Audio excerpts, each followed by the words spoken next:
nós em seres parciais, em seres unilaterais, em seres extremamente limitados. Quando eu falo limitados, eu não estou pensando, é claro, que o ser humano pudesse ser ilimitado. Isso seria um absurdo pelo simples fato de que nós somos seres vivos. E um ser vivo tem um limite. A vida acaba. Toda forma de vida começa e acaba. Então, nós morreremos. Um dia morreremos. Então, o ser humano é limitado. Os seres vivos são seres limitados. Não há nenhum ser ilimitado, a não ser na imaginação humana, que cria seres sem limites. Mas, na realidade, todo ser é limitado, e o ser humano também é.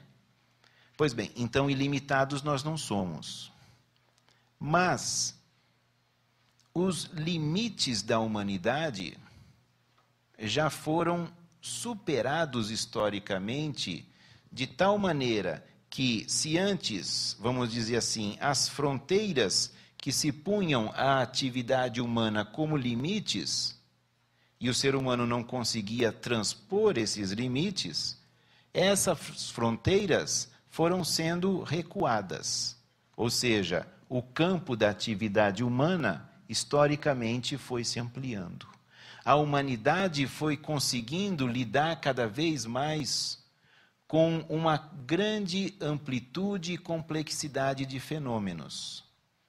A humanidade ampliou em muitas vezes o seu raio de ação.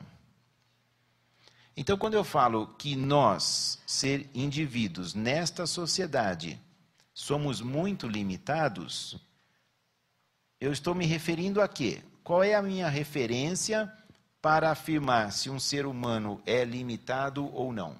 Se eu sou limitado ou não?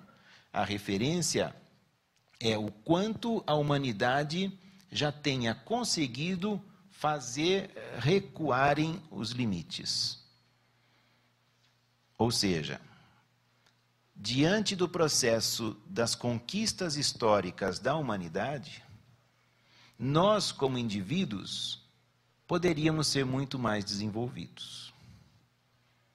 Poderíamos ser indivíduos muito mais livres, mais ricos, não no sentido econômico, mas ricos como indivíduos com múltiplas necessidades e capacidades.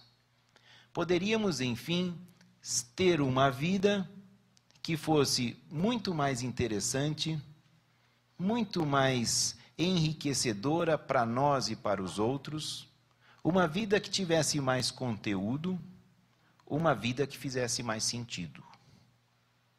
Mas, nesta sociedade, essas possibilidades de vida humana plenamente desenvolvida não se concretizam para a grande maioria da humanidade.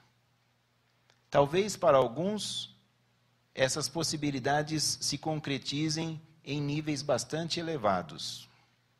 Mas mesmo para esses, podemos dizer que esses níveis ainda estão aquém do que poderia já ser a vida humana. Veja, então estou afirmando que existem condições já postas nesta sociedade para uma vida humana muito mais rica, muito mais interessante do que o que nós sequer conseguimos imaginar. Bem, embora existam essas condições, as relações sociais capitalistas impedem que essas condições se concretizem na vida de todas as pessoas. É, portanto, uma sociedade contraditória. Uma sociedade que criou possibilidades de liberdade humana como nenhuma sociedade anterior criou. E, ao mesmo tempo, é uma sociedade que anula a liberdade humana. Porque, embora afirme-se que nós somos livres, o fato é que nós não somos livres. Para ser livre nessa sociedade, o indivíduo precisa, livre, agora vou colocar entre aspas, né? Para o indivíduo ser, entre aspas, livre nesta sociedade, o indivíduo precisa do quê? O que permite aos indivíduos superar os limites, superar as barreiras nessa sociedade? Dinheiro. É o dinheiro que permite ao indivíduo superar barreiras. Por exemplo, eu tenho deficiência física, tenho limitação em termos de locomoção. Mas uma pessoa que tenha deficiência física, se ela tiver bastante dinheiro, a maior parte das barreiras estarão superadas. Porque ela terá acesso a recursos que permitirão seu deslocamento, permitirão sua mobilidade, permitirão o acesso. É claro, algumas barreiras arquitetônicas continuarão a ser quase intransponíveis. Mas, de qualquer modo, com o dinheiro, ele conseguirá superar muitas das barreiras.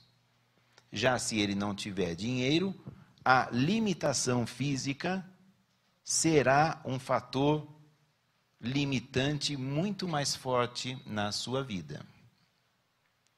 Então, outra coisa, estou falando de locomoção.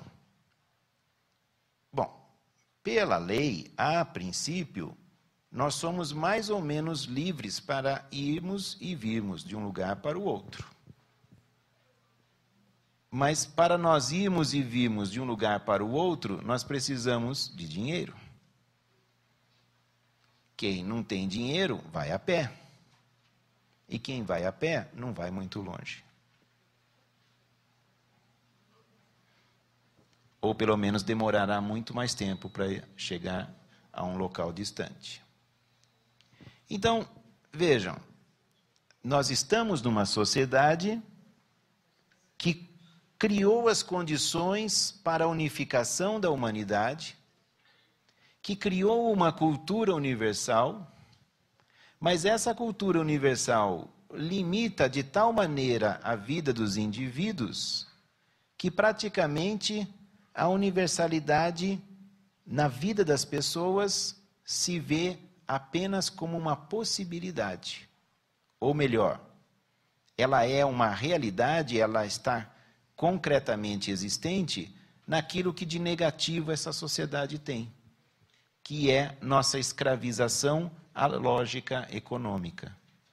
Então, nossa escravização à lógica econômica, essa está presente na vida de todos e essa nos liga a uma rede universal de relações sociais. Agora, a plena universalidade, que seria aquela que possibilitaria o nosso desenvolvimento, possibilitaria uma vida rica e múltipla para todos nós, essa não se concretiza. Além